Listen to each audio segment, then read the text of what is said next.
Aratusteak 2019. Santa Katalina pasealekuaren laugarren fasea. Aurten ere 18 eta 35 urte bitarteko gazteek etxe bizitza alokairurako diru laguntzak jasotzeko aukera izango dute. Lekitoko eta inguruko emakume sortzaile eta ekintzaileen azoka domekan. Agenda: aratusteak, gurasoentzako formakuntza eta enekantak. Astebururako udaberriko giroaren azken egunak, astelenetik aurrera, negua bueltan. Hasi dira Lekitoko aratusteak eta martitzener arte kaleak giro ederrez jantzita izango ditugu. Aurtengo egitarauak berrikuntza nabarmenak izango ditu, eta baita sorpresa batzuk ere. Horien artean martxoaren 5ean, dantzatzeko prest diskofesta egongo da plazan, eta ondoren eskolapian DJ saioa eta disfraz lehiaketa izango ditugu. Iluntzeko 8 aurrera, hainbat sari emango zaizkie mozorro polit eta originalenak jantzen dituztenei. Berdin da adina, etorri eskolapera eta hartu parte. Horretaz gain, Lekitoko hainbat kultur elkarteren ekintzak izango ditugu, eta noski, ikastetxeetako neska mutikoen kalejira, susko zezena eta txokolatada ere. Egitaraua ezagutu nahi? Ekintza guztiak albistegi honetako agenda atalean ikusi ahalko dituzue. Geratu gurekin. Santa Katalinako pasealekuan dagoen espaloiaren azken faseko lanak egunotan astera doaz. Laugarren fase honetan, kolumpioak dauden tokitik hurrengo espaloira arte pasealekua eraikiko da. Bestalde, zati horretako farolak ere berriztuko dira, argiteria hobetuz. 169 metroko luzera izango duen espaloiaren azken fase honek, 2 hilabeteko iraupena izango du eta 226.500 eurotako inbertsioa. Baliteke behar izan ezkero, lanok egiten diren bitartean trafiko mozketak egotea. Hori delata, egunotan adi informazioari. 3. urtez gazteek etxe bizitza alokatzeko diru laguntzak jaso ahalko dituzte. Lekitoko udalak onartutako diru laguntza programa honen helburua, herriko gazteek arrazoizko prezioan etxe bizitzak errentan hartu ahal izatea da. Autonomia eta emantzipazioa lortzen laguntzeko. Aipatutako diru laguntza 18 eta 35 urte bitartekoek jaso ahalko dute. Elkarbizitza unitateko kideetatik bat gutxienez Lekitoko udalerrian egon beharko da erroldatuta, 2 urteko antzinatasunarekin. Gainera diruz lagunduko den etxe bizitza Lekiton egon beharko da eta dagokion bizigarritasun baimena izan beharko du.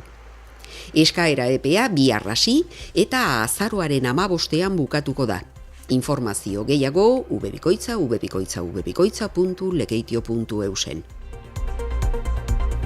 Domeka honetan martxoaren 3ean, Lekitio eta inguruko emakume sortzaile eta ekintzaileen 3. azoka ospatuko da Lekiton.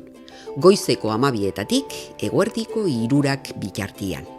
Azokie bigunetan banatute egongo da, lehenengo egunie izango da kontzilopiin egongo die moda eta osagarrizek, gero egongo dire bai okigintza eta kosokigintza eta larruzko produktuek. Horretaz aparte, gero barandiaran aretoan bai eukiko dugu moda diseinuek, kuadroak, egurrezko eskulanak eta bestelako eskulan erakusketa bat bai egongo da. Eta azkenik bolioan irakasketa bat, edo bolioak zelan eitzen dizenei bai erakutsiko da. Lekitoko udaleko emakumea eta berdintasuna batzordeak antolatuta, azoka honek emakume sortzaile eta ekintzaileen lana erakutsi eta haien presentzia indartzea du helburu. Animatu eta hurbildu zaitez domeka honetan emakume sortzaile eta ekintzaileen azokara. Aurtengo aratusteak indartsu datoz. Otsailaren 28tik martxoaren 5era bitartian gustu eta adin guztientzako ekintzak izango ditugu. Gaur, sasiko ipetsu eguna ospatu ostean, biharkoan iluntzean askot gaba txikiteo kantaua izango dugu. Animatu eta etorri erresuma batuko askot zaldi lasterketan erabiltzen duten moduko kapelarekin. Zapatuan berriz goizetik hainbat kale jira eta kontzertu izango ditugu kaleak musikaz betez. Eta gauean suzko zezena irtengo da eskolapetik. Domekan Aratuste eguna ospatuko da, eguzkilore jubilatuen abesbatzak egindako kontzertuarekin. Eta Aratusteak amaitzeko, Martitzenean, turu egunean, goizetik hasita ikastetxeetako neska mutikoek kale jira egingo dute haien mozorroak erakutsiz. Eta arratsaldean, disko festa, txokolatada, suzko zezena eta disfraz lehiaketa. Mozorrotu eta zatoz ospatzera.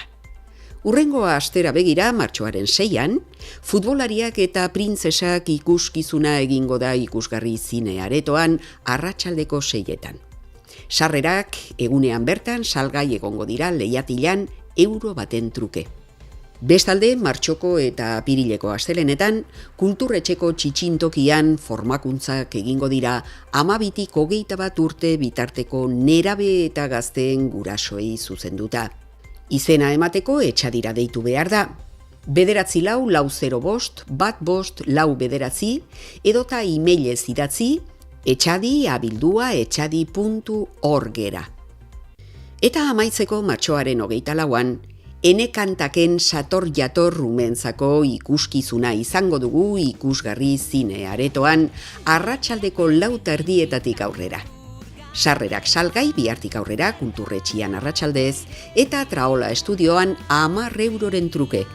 Ez galdu aukera eta lortu zurea. Somos del planeta Duplo y hemos venido a destruiros. La Lego Pelikula 2. Inbaditzaileei irabazteko eta harmonia ezartzeko Lego unibertsoan, Emmet, Lucy, Batman eta bere lagunek akzioz beteriko abentura biziko dute. Bizi diren hiria eta hainbeste maite duten mundua salbatzea xede. ¡Te vas a matar! Mentí. Robé. Y cosas peores. Destroyer, una mujer herida. Murió gente. Fue culpa mía. Eric Bell, Nicole Kidman, kultu kuadrilla batean egon zen infiltratuta Kaliforniako basamortuan. Eta taldeko liderra askatzean, Bellek iraganeko etapa iluna gogora ekarri beharko du egoera berriari aurre egiteko. Tú puedes ser mejor que yo.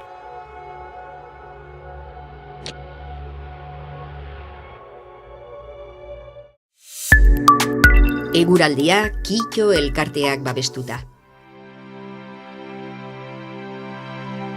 Gaur zeruan erdi mailako odeiak eta goi odeiak ugaritu dira. Arratsaldean giroa argiagoa izan da.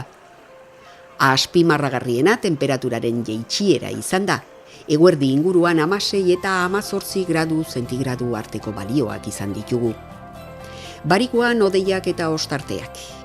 Goizaldean eta gauean odeiguneak ugaritu egingo badira ere, gainerako orduetan zerua nahiko garbi agertuko da eta eguzkia gailenduko da. Temperaturan ez da gorabehera handirik espero. Zapatuan odei askorekin esnatuko da eguna, goizaldean balitekean hemenka euri langarra egitea, alabaina goizean giroa argituz joango da eta arratsalderako giro eguzkitsua nagusituko da denean. Temperatura maksimoak zertxobait gora egingo dute. Domekan hegoaldeko haizea asko sakartuko da, eta ondorioz temperaturek gora egingo dute. Haize honek goiodeiak ekarriko dizkigu, halere giroa argia izango dugu 20 gradu zentigradu inguruko temperatura epelekin. Astelenetik aurrera eguraldian neguko itxura hartzen hasiko da. Temperaturen berakadekin eta zeru estailiarekin. Aurten otsaila negua faltan dugula joan zaigu. Guztira 27 litro batu dira, duela urte bat, 222 litro batu zirenean. Gainera oraindik gogoan dugu duela urtebete bota zuen elurtea. Eguerdirako urtu bazen ere, nahikoa izan zen gure memorian denbora luzez gogoratzeko. Irudi hauekin agurtzen gara beraz. gozatu asteburuaz, datorren astetik aurrera aldaketa datorreta, ondo izan.